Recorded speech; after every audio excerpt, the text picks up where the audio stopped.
To me, my X-Men.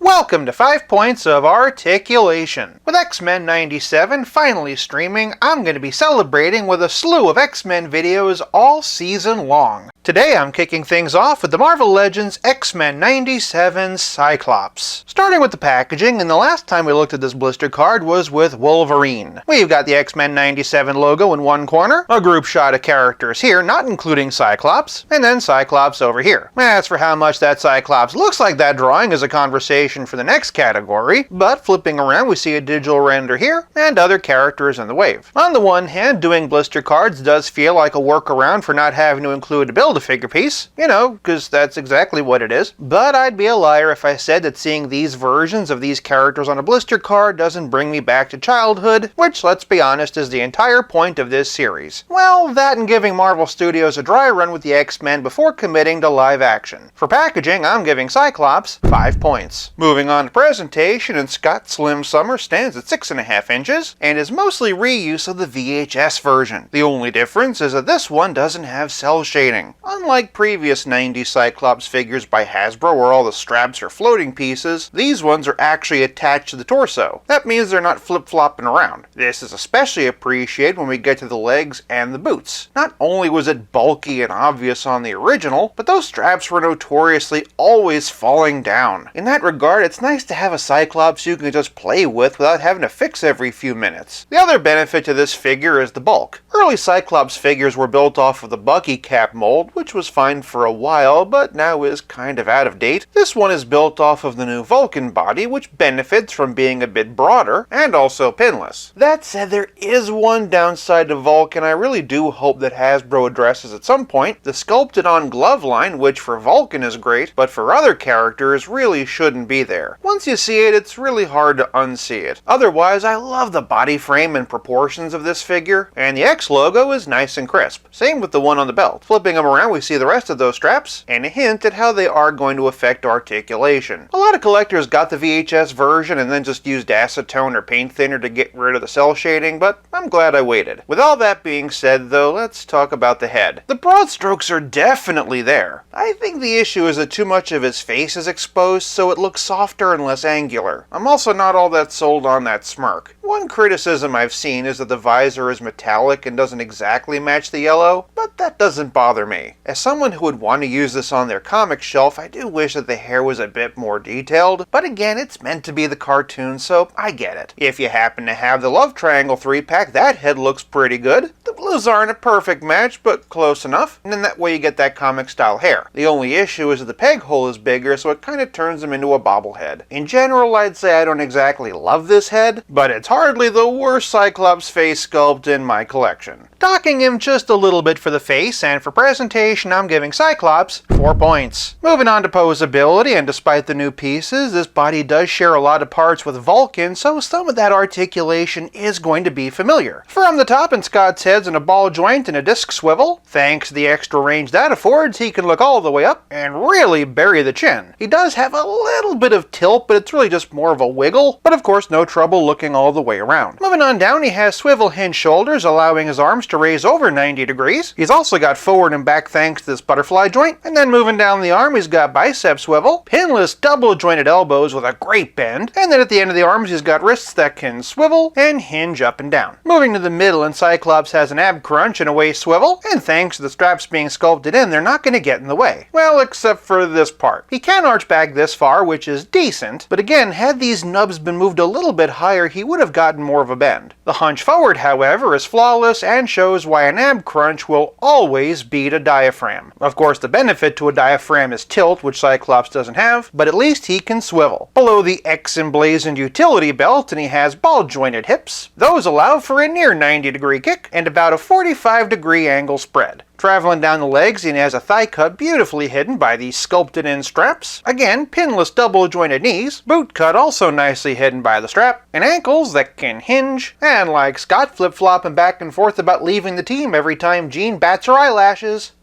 pivot. For posability, I'm giving Cyclops 5 points. Moving on to playability, and I am very pleased with the accessories that Cyc comes with. He comes pre-posed with these open gesture monologue hands, but when it's time to throw down and kick some X, he also has these fists. I'm sure that they're reused, but they're fists, so that's fine by me. And speaking of reused hands, he has that tried and true double finger customer service pointer. You know, because in customer service you're not supposed to point with one finger. That, of course, is for tapping the side of his visor, and thanks to the articulation, the Cyclops has no trouble doing that. Triggering that visor brings us to his alternate angry optic blast head. Between the two, it's definitely the one that I prefer. He's got some gritted teeth and a slot for plugging in an optic blast. Specifically, this delicious looking strawberry flavored one. For legal purposes, that was a joke, and you should absolutely not eat your Cyclops' optic blast. Maybe just a little lick though. No.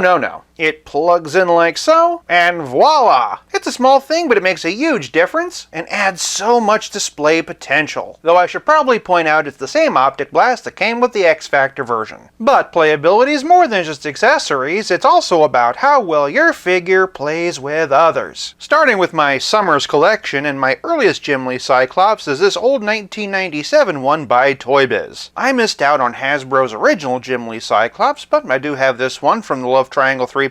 And for a small selection of my other Scotts, and here we have this 70s and 80s one from the Dark Phoenix 2-pack, the retro carded X Factor version. This is the dawning of the Age of Apocalypse, and last year's astonishing X-Men version. For more of the Summers family though, and here we have his brother Havoc, their brother Vulcan, and their father Corsair. For the only other X-Men 97 figure I've looked at, and here we have Wolverine, but for a more comic booky version, and here's the Love Triangle 3-pack. For the rest of the team, and here we have Storm. I love what they're doing with her on the show so far, and she's got an action sequence in the first episode which might just be the most incredible on-screen Storm moment we've ever seen. As for the rest of the team, and here we have the retro carded Gambit, and where there's Gambit, the retro carded Rogue can't be far behind. I love how well their yellows match. Here we have Jubilee, who I imagine will probably get updated in the next wave of X-Men 97 figures. I gotta admit, I do miss Allison Court's voice, but she chose to be recast, so I gotta respect that. Here we have Beast, who I also expect to be in the third wave, and also predict will be a new sculpt to match that smoother animation style. And then capping off the team is Jean!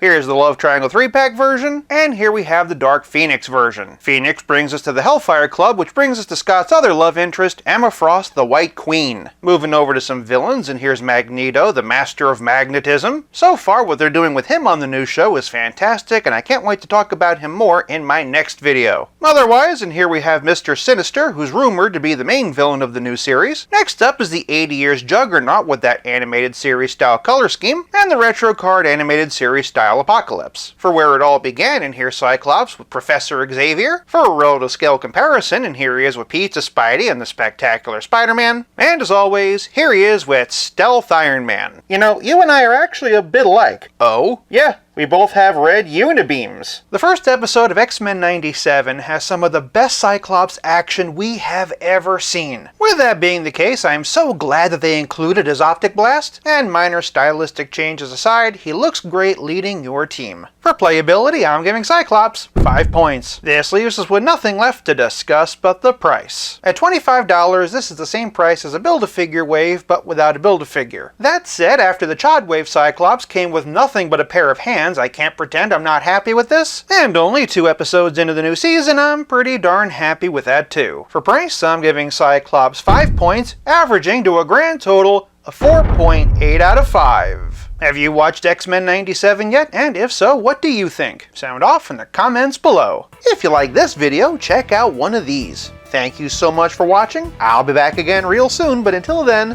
play nice and have fun.